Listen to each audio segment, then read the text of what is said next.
21 de Xineru.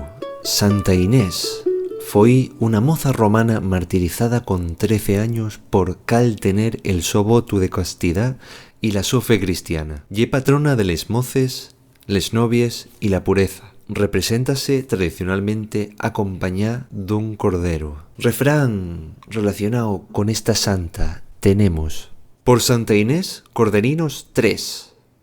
Es la época de cría de las ovejas. El atributo del cordero pa Inés, bien por la etimología, el nombre en latín de la santa ye Agnes, del latín agnus, aunque el origen real del nombre ye griego, agne, que significa pura o casta. Se considera un simbolismo de pureza. El cordero blanco representa la inocencia, la pureza y la castidad, así como la correlación con Jesucristo, Agnus Dei, al representarla con este animal. Sorráyase que Inés consagró la su vida a Dios y que el su sacrificio imita al del Cordero de Dios. 21 de enero ya nos marca la época de crianza. ¿Qué te parece el refrán de Güey?